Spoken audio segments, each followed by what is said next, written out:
Hello everyone, I'm CoolGuy, welcome back. Today the Season Pass exotic quest came out for the first ever heavy exotic bow, Leviathan's Breath. From what I've seen by using it, it's awesome. And I never do a day one kind of hot take review, but I've learned through time that a lot of you just want to see it in action and hear thoughts about it, so that's what this video is. I do have a rundown of what I've found so far, and there are a couple ways to get more out of it. This is a void heavy bow that has a painfully slow draw time of 1328. It holds 10 arrows. It takes about a second and a half to fully draw it, and when fully drawn, you see lights that are green. This is the window of the shot doing max damage. On this one though, you have a couple seconds to fire while it's within its perfect draw to hit your max damage. All other regular bows have a split second to get that arrow out once you have the perfect draw. Before we get into its perks, you can get a little bit more out of it. It starts with 10 arrows. On an arc chest piece, you can find bow reserves. If you add on one reserve perk, it adds an arrow. If you have two reserves, it adds another. So with double reserves, you can have 12 total shots instead of 10. The next thing, on an arc helmet, there is bow ammo finder. Increased chance of finding primary ammo when you have a bow equipped. Not sure if it's bugged, but it definitely is working with this heavy bow. At first I thought, no, it's not, but the more I played, there were times it got crazy with ammo, and you see it on the screen. Ammo finder.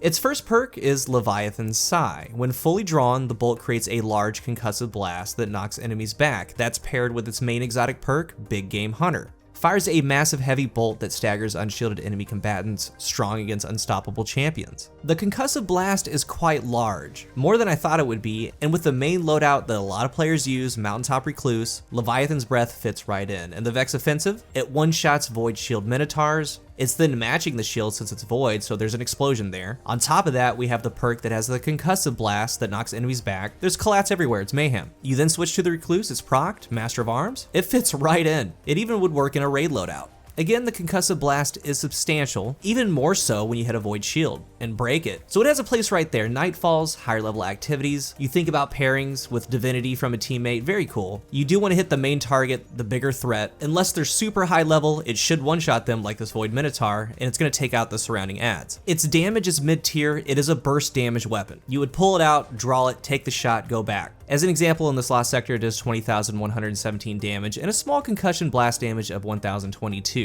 Something like Whisper without whispered breathing does 11,665, but you can keep following up on those shots. And then we have something like Izanagi, ×4 honed as a kinetic, and this is without the catalyst, it is 32,582. It's still the king of burst damage. I think for a lot of activities, it does have usage to slay through encounters. Pure boss DPS though, you would be better off with something like Izanagi and other things. But from what I've seen and used, that doesn't discount Leviathan's Breath as all as a lower tier option. It's very fun, and there's gonna be possible future videos, maybe doing some damage comparisons, but it has the stagger, it has the Concussion Blast AoE. The damage of the bolt to a single target is really good. Encounters like Nightfalls that have the higher tier enemies, the pinnacle enemies like the unstoppable champions, it has a place. In the Crucible, I found out some really cool things there. Lots of utility in PvP. When you do pick up heavy ammo, you can pick up 4 arrows per brick. A couple things, it one-shots to the body at some pretty lengthy distances, probably anywhere on the map. Secondly, it does one-shot supers to the body. Bottom tree strikers. Middle tree, the more you know Thunder Crash.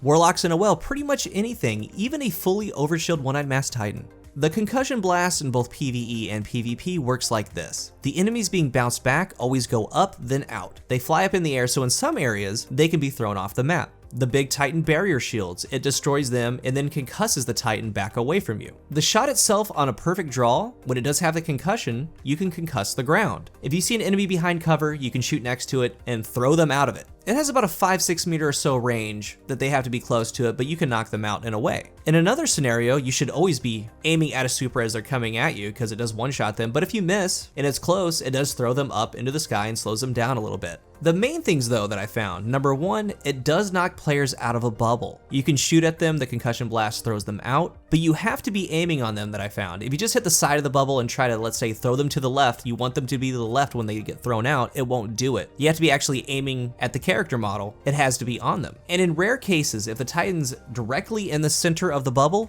it won't push them back. With the Sentinel Shield, as they're blocking, it will push them back as they're trying to get close to you. But if the middle tree is used, the one with the big shield block, not only does it not knock them back, it completely eats the shot. The only thing that I found that can survive it even a headshot no less, and even them being at 1 resilience is the Eternal Warrior Striker Titan. That's like the only thing that I found that can survive it. It leaves them with like 2 HP. And super wise, it pretty much takes out everything but the big blocking shield and Eternal Warrior. It's very powerful, and I look at it like this: as a PvP weapon, and you aren't running exotic and kinetic or energy, this is worth a shot, because when you think about it, you grab heavy, you have up to 4 shots to work with. It one-shots to the body from pretty much any distance, it one-shot supers to the body. You can hold on to it, and when they start getting supers, that's when you bring out the bow. You can knock them out from cover, you can knock them off the map. When a bubble is on a zone, you can keep knocking them out of it, or if they're in a high traffic area, multiple players going in and out of the bubble, you can keep trying to push them out and hoping that your team's grenades and shots can take them out. It should be a really fun heavy to use. If you enjoyed the video, remember to hit the like button and subscribe if you're not. We're close to 100,000, and if you are subscribed, thank you for your support. I usually don't do day one hot take reviews, but I've learned through time that a lot of you just want to see it in action and learn about it a little bit, so that's why this video is here. If I find out more, I'm probably going to follow up in the future. But what do you think about Leviathan's breath? It is new, but from what you've seen, is it worthy of an exotic slot? I believe that it is. Let's talk about it in the comment section. Thank you for watching, and until the next one, I'm CoolGuy.